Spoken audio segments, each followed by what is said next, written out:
Hi! Hello everyone. Welcome to Literary Gladiators. This is a show where we discuss and we debate literature in all of its forms, including music. If it's written work, it is game. So, this is another individual video by your beloved by Charlie. I am a panel member and I'm also the musical coordinator on the show. I love what I do. Josh is great. I'm actually in his library right now. I'm in Josh's seat right now, which is a real honor for me. So, and today's we're going back to school soon. Some of us are going back as teachers and whatnot, aides, cafeteria work, anything. So, or if we're already in school, good luck. But still, I was racking my brain. What do I do for an individual video? Well, oh my God, what am I going to do? And I thought to myself, when I came into this library for the first time, I saw this. And I fell in love with it. And I'm going to hold it up a little closer. This is the Thomas the Tank Engine, the complete collection. And you're all thinking, come on, dude, really? No. The complete collection from the Reverend W. Awdry. Wait a minute, Reverend? A little bit about the author, who was known as a master storyteller, and had a real love for trains. Look at this. The artwork in here alone. This is the quote unquote island of Sodor, right there. I will try and have the link for this book, or I'm not very good with that stuff, but it has all the chapters. Chapters are in here. But this was a great book. I saw it, and Josh had to literally pry it out of my hands. I would have actually given up a cookie faster than this book, but still. It's also on the back here, and some of the characters.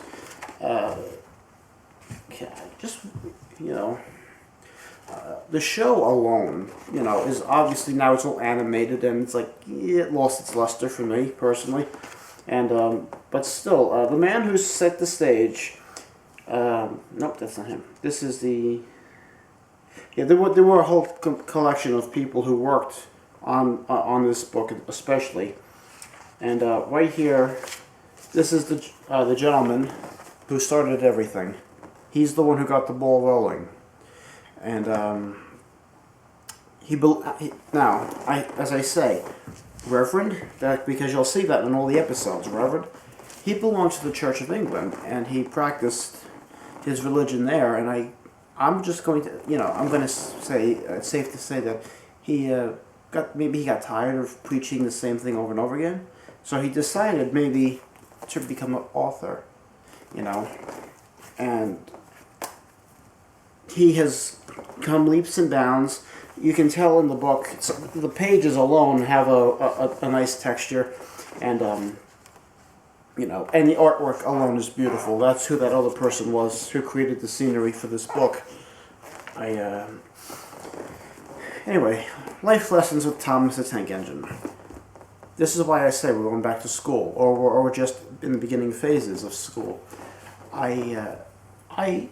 Especially when I work with, some younger students when I go on a nice sub and whatnot, and thankfully I don't get an evaluation form filled out every month, so yes.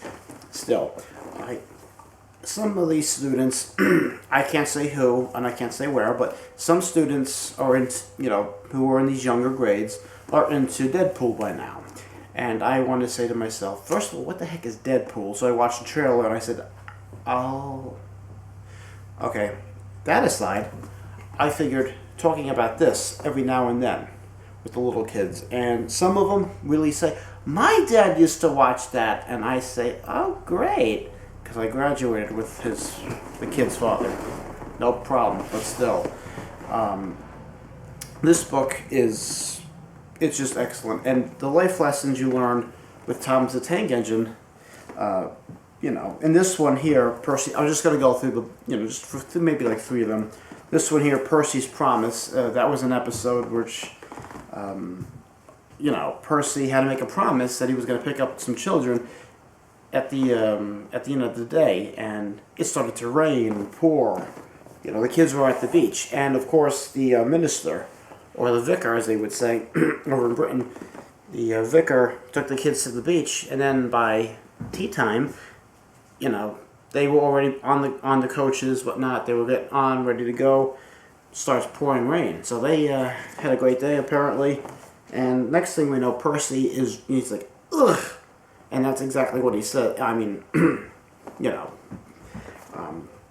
apparently he says, I made this promise, I got to keep it. He gets stuck in the tracks that get overflown. I mean, you can watch all of these on YouTube. I will try and leave a description. Josh or Ari, they're excellent with the editing and with all of that stuff. With me, it's just the music, so still, I hope you enjoy it. He gets stuck, and, because he's tank engine getting stuck in deep water, you have boiler. Yeah, so you could put two and two together. His fire goes out. What's going to happen? They go to the brake van, and the conductor, actually, in those days, rode in the back of the train.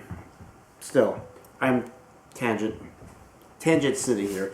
But basically what happens is he gets through that obstacle, and in this one, it's don't give up. That's what I take on it. Percy's promise. I made a promise, and he kept it. And it's also, also like making a commitment. You made a commitment, you made a promise, and you got to go through with it. Now, in real life, we understand there are some times we can't keep a promise every single time. I'm guilty of it myself. Are you? Is the camera itself guilty of it? The tripod it's on? Hey, you know what? Still, it just goes to show you, this is obviously written for children, but I'm an overgrown child, so there's, what else is in here? And it has, all different chapters about the branch line engines, and believe it or not, a lot of this, people say, oh, that's relatively newer, but when you watch the old VHS tapes, and you can also watch what they post on YouTube, it would say maybe the stop motion, 1984, 1989. So it does go back. And here's another episode, basically on the island. Alright, here's Thomas in trouble. He decides he wants to have his own branch line, and he actually does get one. And that back then is with Thomas and with all the engines, getting that branch line and being called you're a really useful engine is a great compliment to them. That's their A game. They want that, So Topham Hatt, could also be seen as a teacher, because he is, the one who is in charge of the island of Sodor. He's in charge of all the engines. When they misbehave or when they make a mistake, he sends them to their shed. When they do something good, he gives them a reward, like a new paint job for some engines. And there's another one in here. It was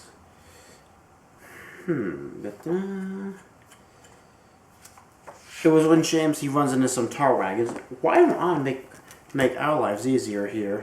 I'm sorry, I just wanted to go through this book one more time, because this book, Josh, I don't want to leave this book here. Okay, anyway, still. And I also went back to the contents, which I should have done in the first place, but still, a lot of these other stories were written in the 1940s. So this, Thomas the Tank Engine, he goes back. He's an older dude. I don't think I should say that, but still. With these life lessons we're learning. Here's one, James the Red Engine. We were just discussing about him earlier, I believe. This is James and the Bootlace. Now you're probably saying, what? And that's what I did at first, too. James apparently was getting angry, frustrated with these coaches that were giving him a hard time. And why don't I just show you the pictures?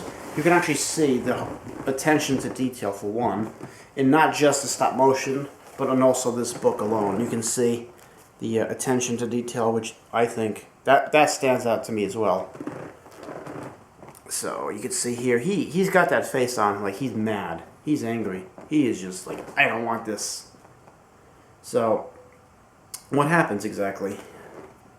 He bumps them. And that's an engine's way of saying, knock it off, or we're gonna have a little more. We're gonna have more problems. So apparently, he bumped the cars so hard enough that there was a hole made, and that they had to stop the train, get out, and with this one you can learn the life. Well, let me finish this. But he actually had to. Someone had to put some bootlaces. A passenger had to give up his bootlaces, and he wasn't going to do that. But then the train wasn't going to go anywhere, so they all start blaming Sir Topham Hatt. And they then they turned on this guy, like, give him up, just give him the bootlaces. I gotta go. My kid's gonna, he's got a doctor's appointment. Okay, fine. I'm embellishing that one a little bit for humor's sake, but no. So they have to tie up the, and of course I don't know how a bootlace is gonna help with pull a train, but still. And then we go to the next. Basically, he learns. He's sent to the shed. He has to pull the train, and it's like no funny business, Sir Topham Hatt says, "Okay, James, come on, really, pull your act together." So, going to the shed is the punishment, or in a teaching or educational setting, it would be seen as if you have to go to the shed. If for the younger kids, you have to go to sit in the corner for 2 minutes, 3 minutes, whatnot. I don't know. I'm not good with the punishment. It's hard for I have to say. You have to sit down, or sit down with the head down.